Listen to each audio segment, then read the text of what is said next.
Friends, ఈ వీడియోలో విద్యా దృక్పథాలకి సంబంధించి మరికొన్ని ఇంపార్టెంట్ బిట్స్ చూస్తున్నాం. ఈ డిఎస్సి రాయబోతున్న ఎస్జిటి, ఎస్ఏ లాంగ్వేజ్ పండిట్స్కి ఈ వీడియో చాలా బాగా ఉపయోగపడుతుంది. ఫ్రెండ్స్, ఇప్పటి వరకు మీరు నా ఛానల్ని సబ్స్క్రైబ్ చేసుకున్నట్లయితే లైక్ చేసి, షేర్ చేసి సబ్స్క్రైబ్ చేసుకోండి. మరిన్ని వీడియోస్తో మీ ముందుకు వస్తాను. 1. ఒక్కొక్క విద్యార్థికి తన శక్తి సామర్థ్యాలు, అవసరాలు, అభిరుచులు, ఆసక్తులను అనుసరించి బోధించే విద్యను వైయక్తిక విద్య అంటారు. వైయక్తిక విద్య అంటారు. ఈ వైయక్తిక విద్యలో విద్యార్థికి స్వేచ్ఛ ఉంటుంది. వైయక్తిక విద్యను ఇంగ్లీషులో ఇండివిడ్యువల్ ఎడ్యుకేషన్ అంటారు. కానీ వాస్తవిక దృష్టితో చూస్తే మాత్రం ఈ ఇండివిడ్యువల్ ఎడ్యుకేషన్ చాలా కష్టతరం. 2. వేదకాలంలో సమాజంలో ఏ వర్ణ వ్యవస్థ అమలులో ఉంది? చతుర్విధ వర్ణ వ్యవస్థ. వేదకాలంలో సమాజంలో ఏ వర్ణ వ్యవస్థ అమలులో ఉంది? చతుర్విధ వర్ణ వ్యవస్థ. మనువు తన మనుస్మృతిలో వ్యక్తుల పుట్టుక ఆధారంగా 4 వర్ణాలుగా విభజించినాడు. 1 బ్రాహ్మణులు, 2 క్షత్రియులు, 3 వైశ్యులు, 4 శూద్రులు. వేదకాల సమాజంలో ఈ విధంగా చతుర్విధ వర్ణ వ్యవస్థ అమలులో ఉన్నది. 3. వేదకాలంలోని విద్యా విధానంలో అగ్రవర్ణాల పిల్లలకు విద్యాభ్యాసాన్ని ఏ క్రతువుతో ప్రారంభిస్తారు? ఉపనయనం. వేదకాలంలోని విద్యా విధానంలో అగ్రవర్ణాల పిల్లలకు విద్యాభ్యాసాన్ని ఏ క్రతువుతో ప్రారంభిస్తారు? ఉపనయనం. ఉపనయనం అనగా దగ్గరకు చేర్చడం. ఈ ఉపనయనంలో ఉప అనగా సమీపం, నయనం అనగా చేర్చడం. జ్ఞానం అంటే జ్ఞాన సముపార్జనకై సమీపాన ఉండడం అని అర్థం. ఉపనయనం అనగా దగ్గరకు చేర్చడం అని అర్థం. అంటే ఉపనయన క్రతువు ద్వారా పిల్లలను గురువుగారి దగ్గరకు చేర్చడం అని అర్థం. ఉపనయనం పొందిన వారిని ద్విజులు అంటారు. ద్విజులు అనగా 2వ జన్మ ఎత్తడం అని అర్థం వస్తుంది. ఉపనయన సమయంలో గురువుగారు శిశువు చెవిలో ఓం నమశివాయ అనే గాయత్రి మంత్రం చెప్పడంతో ఉపనయన కార్యక్రమంతో విద్యాభ్యాసం మొదలవుతుంది. ఈ ఉపనయన క్రతువు బ్రాహ్మణులకైతే 8 సంవత్సరాలు పూర్తయ్యాక ప్రారంభమవుతుంది. క్షత్రియులకైతే 10 సంవత్సరాలు పూర్తయ్యాక ఉపనయనం ప్రారంభమవుతుంది. వైశ్యులకైతే 12 సంవత్సరాలు పూర్తయ్యాక ఉపనయనం ప్రారంభమవుతుంది. శూద్రులకు ఉపనయన క్రతువు నిషేధం ఉండేది. 4. ఇస్లాం విద్యా విధానంలో పిల్లలకు 4 సంవత్సరాల 4 నెలల 4వ రోజు నాడు బిస్మిల్లా అనే ఉత్సాహంతో విద్య ప్రారంభం అవుతుంది. ఇస్లాం విద్యా విధానంలో పిల్లలకు 4 సంవత్సరాల 4 నెలల 4వ రోజు నాడు బిస్మిల్లా అనే ఉత్సాహంతో విద్య ప్రారంభం అవుతుంది. బిస్మిల్లా అనగా గురువు అయిన మౌల్వీ దగ్గరకు చేరడం. ఈ సమయంలో శిశువు పర్షియన్, అరబిక్ వర్ణమాలను రాయించేవారు శిశువుతో. బాలికలకు విద్యాభ్యాసం జర్ఫిఫాతో ప్రారంభమవుతుంది. ఇస్లాం విద్యా విధానంలో పాఠశాలలను 3 రకాలుగా విభజించారు. 1 మక్తబ్లు, 2 మదర్సాలు, 3 మదర్సా ఐలా అంటే విశ్వవిద్యాలయ విద్య. ఈ విధంగా ఇస్లాం విద్యా విధానంలో పాఠశాలలను 3 రకాలుగా విభజించారు.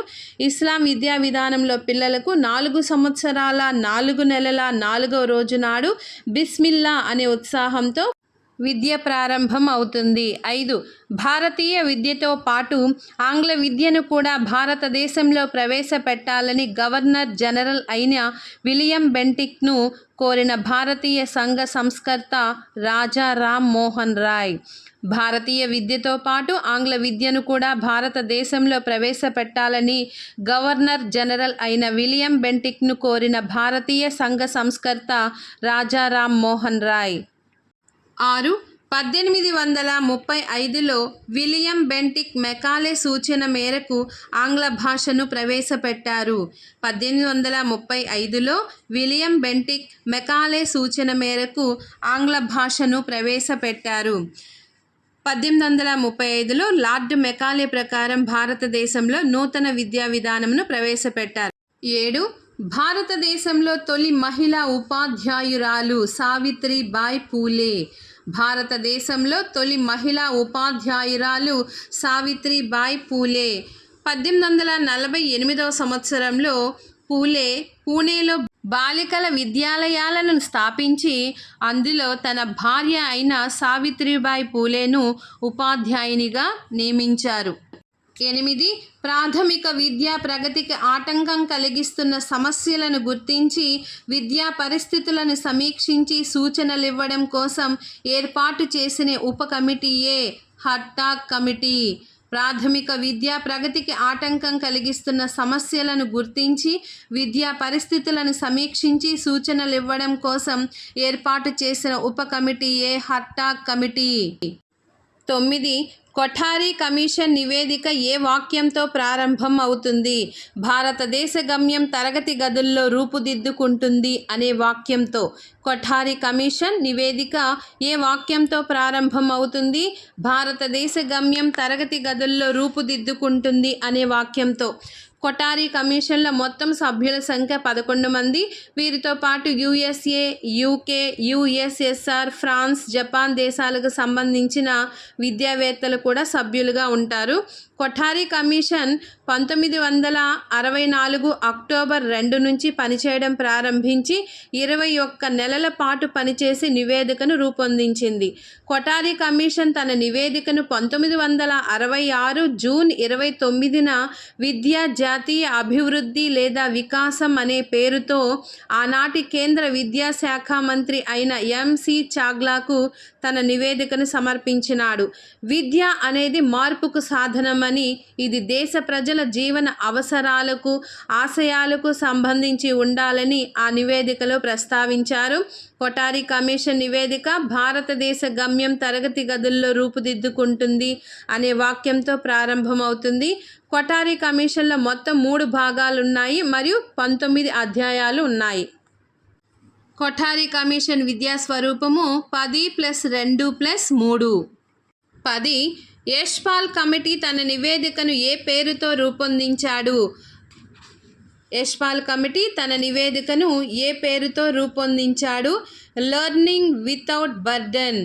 లెర్నింగ్ వితౌట్ బర్డెన్ అంటే భారం లేని అభ్యసనం. లెర్నింగ్ వితౌట్ బర్డెన్ భారం లేని అభ్యసనం. బడి పిల్లలకు పాఠశాలకు మోసుకుపోయే పుస్తకాల బరువుపై అధ్యయనం చేయడానికి UGC మాజీ అధ్యక్షులైన ప్రొఫెసర్ యశ్పాల్ గారి అధ్యక్షతన 8 మంది సభ్యులతో 1992లో కమిటీని ఏర్పాటు చేశారు. యశ్పాల్ తన నివేదికను 1993 జూలై 15న నివేదించింది. యశ్పాల్ కమిటీ తన నివేదికలో పిల్లలు పాఠశాలకు తీసుకుని వెళ్లే పుస్తకాల సంచి బరువును ప్రస్తావించి దీనిని గణనీయంగా తగ్గించడానికి చర్యలను తీసుకోవాలని నొక్కి చెప్పింది. యశ్పాల్ కమిటీ తన నివేదికను లెర్నింగ్ వితౌట్ బర్డెన్ అనే పేరుతో రూపొందించాడు. 11. KGBV పాఠశాలల యొక్క లక్ష్యం ఈ అననుకూల వర్గాలకు చెందిన వారికి గుణాత్మక విద్యను అందించుటకు. బాలికలకు. KGBV పాఠశాలల యొక్క లక్ష్యం ఈ అననుకూల వర్గాలకు చెందిన వారికి గుణాత్మక విద్యను అందించుటకు. బాలికలకు. 12. లోనా అనే పదం కబడ్డీ ఆటకు సంబంధించినది. లోనా అనే పదం కబడ్డీ ఆటకు సంబంధించినది. 13. రాష్ట్ర ప్రభుత్వం నవరత్నాలలో భాగంగా జగనన్న అమ్మఒడి పథకంను 2020 జనవరి 9వ తేదీన వైఎస్ జగన్మోహన్ రెడ్డి గారు PVKS కాలేజ్ చిత్తూరులో ప్రారంభించారు. PVKS కాలేజ్ చిత్తూరులో ప్రారంభించారు. జగనన్న అమ్మఒడి యొక్క ఉద్దేశం ఏంటంటే బడి మానివేసే వారి సంఖ్యను తగ్గించడం, బాల కార్మికుల వ్యవస్థ దానిని నిర్మూలించడం, బాల కార్మిక వ్యవస్థను నిర్మూలించడం, అక్షరాస్యతను పెంచడం, తల్లిదండ్రులపై ఆర్థిక భారాన్ని తగ్గించడం. 1వ తరగతి నుంచి 12వ తరగతి చదువుతున్న పేద కుటుంబాలకు చెందిన విద్యార్థుల తల్లులకు లేదా గుర్తింపు పొందిన సంరక్షకులకు, తల్లులకు లేదా వారిని పెంచి పోషిస్తున్న సంరక్షకులకు ఈ పథకం కింద సంవత్సరానికి 15,000 అందించేవారు. 15,000 ఆర్థిక సహాయం అందిస్తున్నారు. 9, 12 తరగతుల విద్యార్థులకు డబ్బులు లేదా ల్యాప్టాప్ తీసుకునే వెసులుబాటు కూడా కల్పించారు. వాళ్ళు డబ్బులు తీసుకోవచ్చు, లేకపోతే ల్యాప్టాప్ అయినా తీసుకోవచ్చు. ఒక తల్లికి ఒక సంతానానికి మాత్రమే 15,000 రూపాయల ఆర్థిక సహాయం అందజేస్తున్నారు. అయితే ఇందులో 1000 రూపాయలు వారు తిరిగి పాఠశాలల్లో మరుగుదొడ్ల నిర్వహణకు కేటాయించాలి. జగనన్న అమ్మఒడి తీసుకోవాలంటే ఎలాంటి అర్హతలు ఉండాలంటే తెల్ల రేషన్ కార్డు కలిగి ఉండాలి. విద్యార్థి తప్పనిసరిగా 75% హాజరు తప్పనిసరిగా ఉండాలి. విద్యుత్ బిల్లు 300 యూనిట్లుగా ఉండాలి. 300 యూనిట్లు పెరిగితే మళ్ళీ జగనన్న అమ్మఒడి ఉండదు. 14 నాడు నేడులో 5 కార్పొరేట్ సంస్థలు ఏ కార్యక్రమంలో భాగస్వాములయ్యాయి? Connect to Andhra. నాడు నేడులో 5 కార్పొరేట్ సంస్థలు ఏ కార్యక్రమంలో భాగస్వాములయ్యాయి? Connect to Andhra. Connect to Andhra కార్యక్రమం కింద 5 కార్పొరేట్ సంస్థలు నాడు నేడులో భాగస్వాములయ్యాయి. అవి Hetero, 1 Hetero, 2 Vasudha pharma, 3 Laurus labs, 4 Adisheela foundation, 5 Rain Carbon. 15 YSR Akshaya పాత్రకు బదులుగా 2020 జనవరి 21 నుండి ఏ పేరు పెట్టారు? జగనన్న గోరుముద్ద. వైఎస్ఆర్ అక్షయ పాత్రకు బదులుగా 2020 జనవరి 21 నుండి ఏ పేరు పెట్టారు? జగనన్న గోరుముద్ద. ఈ జగనన్న గోరుముద్ద పథకం యొక్క లక్ష్యాలు: తరగతిలో ఆకలి లేకుండా చేయడం, పాఠశాలల్లో నమోదును పెంచడం, పాఠశాల హాజరును పెంచడం, విద్యలో లైంగిక అసమానతను తగ్గించడం, సామాజిక సమానత్వాన్ని పెంపొందించడం, పౌష్టికాహార లోప సమస్యను అధిగమించడం, పాఠశాలల భాగస్వామ్యాన్ని, మహిళా సాధికారతను ప్రోత్సహించడం. ఇవన్నీ కూడా జగనన్న గోరుముద్ద ఈ పథకంలోని ఉద్దేశాలే. ఈ జగనన్న గోరుముద్ద పథకాన్ని మనం మధ్యాహ్న భోజన పథకం అని కూడా అంటాము. 16 ఈ లెర్నింగ్ యాప్ అభ్యాసను ఎవరు ప్రారంభించారు? విద్యాశాఖ మంత్రి ఆదిమూలపు సురేష్. ఈ లెర్నింగ్ యాప్ అభ్యాసను ఎవరు ప్రారంభించారు? విద్యాశాఖ మంత్రి ఆదిమూలపు సురేష్. ప్రారంభించిన తేదీ 2020 ఏప్రిల్ 23. ప్రదేశం సెక్రటేరియట్. ఉద్దేశం ఏంటంటే ఉపాధ్యాయులకు విద్యార్థుల స్వీయ అభ్యసన. 17 అభ్యసన వైకల్యం అనే పదాన్ని మొదటిసారిగా ఉపయోగించిన వ్యక్తి శామ్యూల్ కిర్క్. అభ్యసన వైకల్యం అనే పదాన్ని మొదటిసారిగా ఉపయోగించిన వ్యక్తి శామ్యూల్ కిర్క్. 18 శామ్యూల్ కిర్క్ రచించిన గ్రంథం the educating an exceptional children 1962. Samuel Kirk రచించిన గ్రంథం the educating an exceptional children 1962. 19 ప్రతిభావంతులు అనే పదాన్ని మొట్టమొదటిసారిగా 1869 సంవత్సరంలో సర్ ఫ్రాన్సిస్ గాల్టన్ ఉపయోగించాడు. ప్రతిభావంతులు అనే పదాన్ని మొట్టమొదటిసారిగా 1869లో సర్ ఫ్రాన్సిస్ గాల్టన్ ఉపయోగించాడు. అత్యుత్తమ ప్రజ్ఞాస్థాయి కలవారిని సాధారణంగా ప్రతిభావంతులు అంటారు. దేశంలో అత్యంత విలువైన మానవ వనరుల కింద పనిచేసే వారిని ప్రతిభావంతులు అంటారు. ఉదాహరణ పరిశోధకులు, శాస్త్రవేత్తలు, మేధావులు, సమాజ అభివృద్ధికి తోడ్పడేవారు. ఏదైనా ఒక రంగంలో అసాధారణ ప్రతిభను కనపరిచిన వారిని సూచించడానికి ప్రతిభావంతులు అనే పదాన్ని ఉపయోగిస్తారు. 20 వినికిడి స్థాయిని కొలుచు యూనిట్లు డెసిబుల్. వినికిడి స్థాయిని కొలుచు యూనిట్లు డెసిబుల్. 21 పెదవుల పఠనమును ఓష్ట్య పఠనం అంటారు.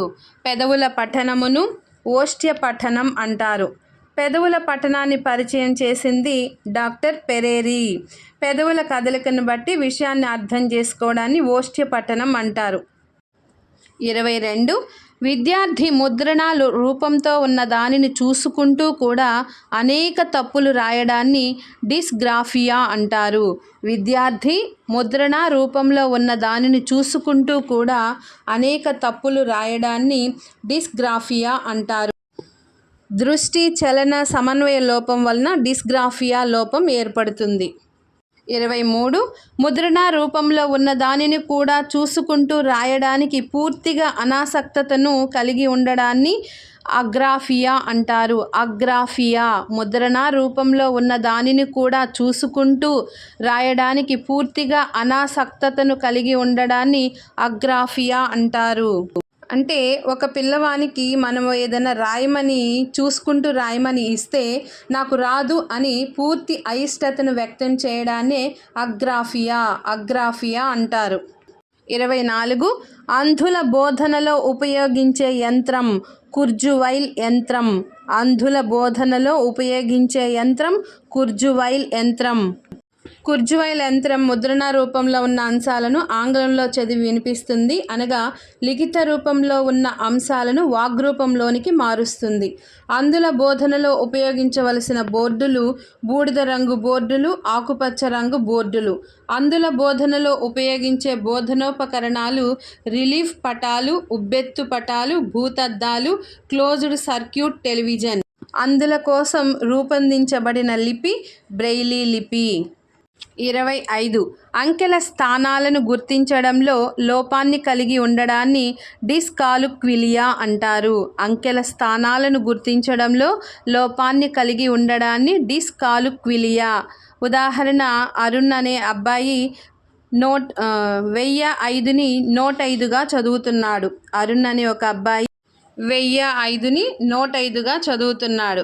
ఇంకొక పిల్లడు రాము అనే ఒక అబ్బాయిని ఉదాహరణగా తీసుకున్నట్లయితే అతను 72కు బదులుగా 27గా చదువుతున్నాడు. మరొక అమ్మాయిని తీసుకున్నట్లయితే 51కి బదులుగా 15 చదువుతుంది, లేకపోతే 15 రాస్తుంది. ఇలా లోపాలు ఉండడాన్ని డిస్కాలుక్విలియా.